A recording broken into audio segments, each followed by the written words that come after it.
The man seeking to become president of Jamaica. This is Terreno Beckford, the man seeking to replace the Queen of England and the Governor-General, to become the first black, Jamaican-born, head of state, in our nation's history. This presentation seeks to give Jamaicans an insight into the man, the ambition, and the cause behind this historic endeavor. Chapter 1. Who is Terreno Beckford? Terreno Diego Beckford is a Pan-Africanist, an activist and a politician who was born in Kingston and grew up in Westmoreland.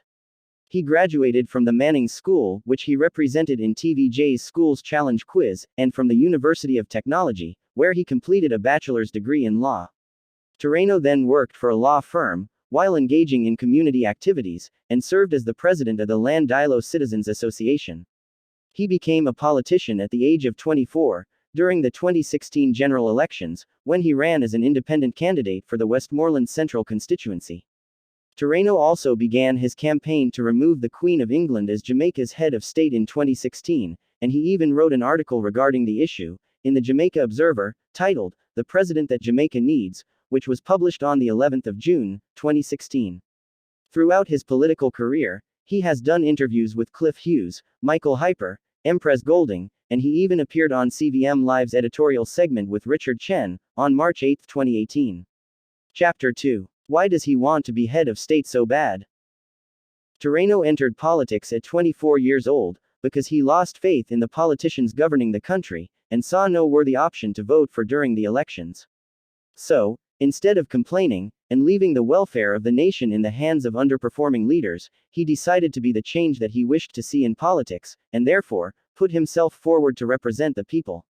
This is why, he personally doesn't consider himself to be a politician, but rather a concerned citizen, who saw it fit to challenge the low standard of politics in Jamaica.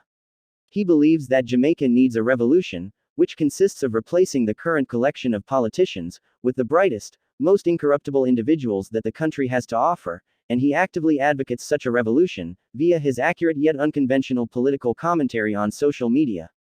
As a patriotic Jamaican, with a genuine concern for the nation's future, Terreno Beckford aims at embodying and articulating the concerns and desires of the people, so that there exists a documented understanding of the needs of the people, which will allow for more accurate and effective solutions to be achieved, through practical policy making.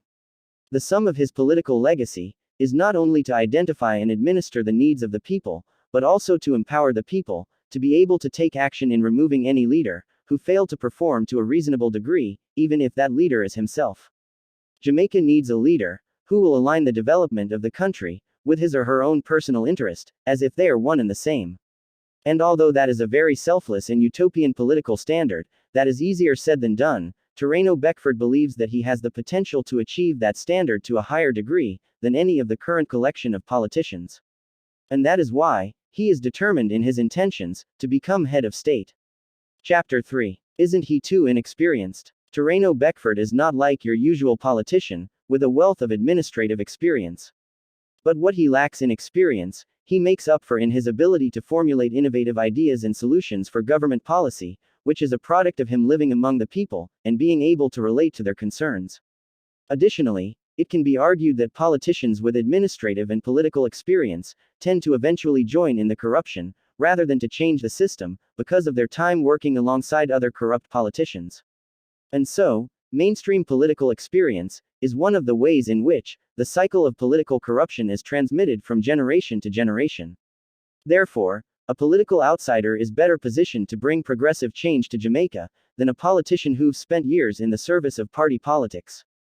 Thus, people must accept the reality that the change that they are looking for is likely to come from young people who are uncommitted to the corrupt ways of the current system. Terreno Beckford has been in politics for over 5 years, and has managed to amass thousands of supporters throughout Jamaica, and yet, most Jamaicans have never seen him on television, and you should be asking yourself why. This is a man who has ran in 3 elections, has published multiple articles in the newspaper,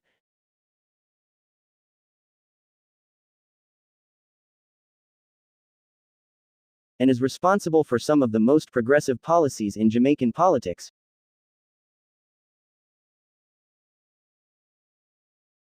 Yet the media seemingly refused to broadcast anything regarding his candidacy for president. We have seen where the media has given its attention to many trivial issues.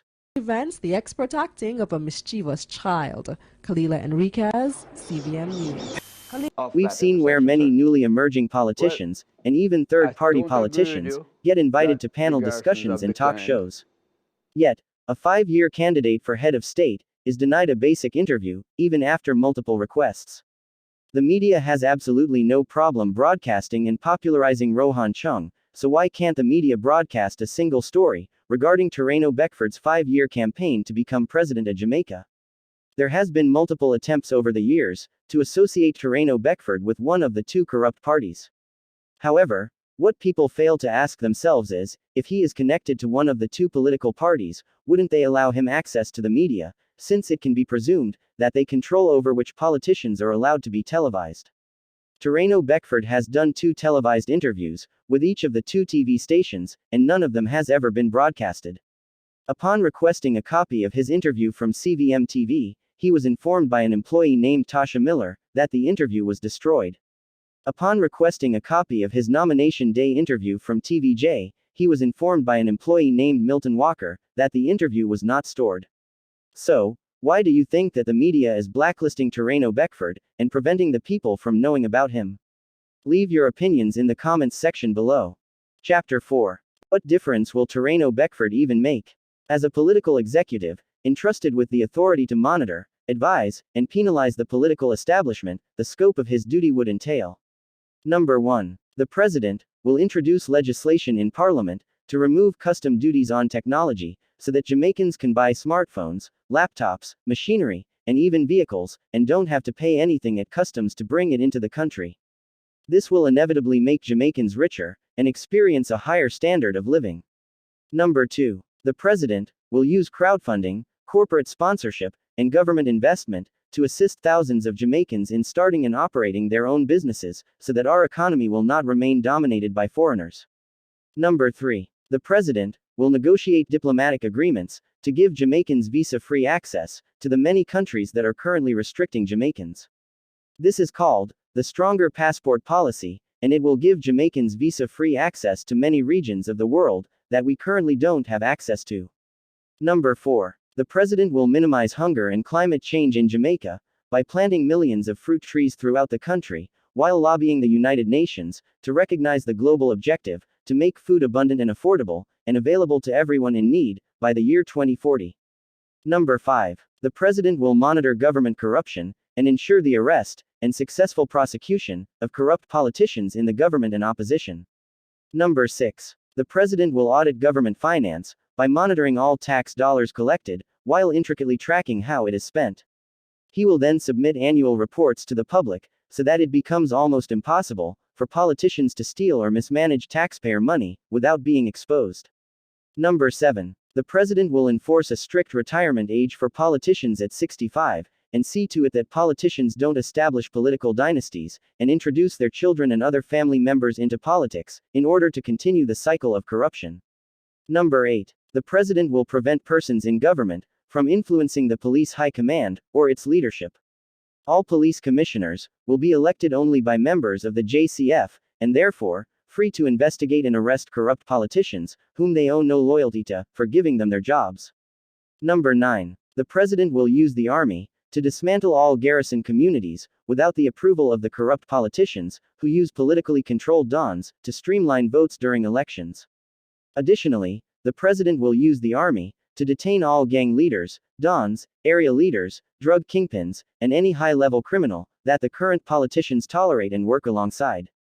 Number 10. The President will introduce legislation to allow citizens to carry pepper sprays, stun guns, and other instruments of personal protection, so that they have a fighting chance when confronted by criminals. Number 11. The President will structure Jamaica's foreign policy to meet our racial, geopolitical, and economic needs by facilitating the unity, cooperation, and the eventual collective sovereignty of all black nations in the world. Number 12. The President will modernize and industrialize Jamaica by encouraging the development of new industries and increase Jamaica's export market and export potential. This will invariably increase the value of the Jamaican dollar and contain our decades-long fiscal recession.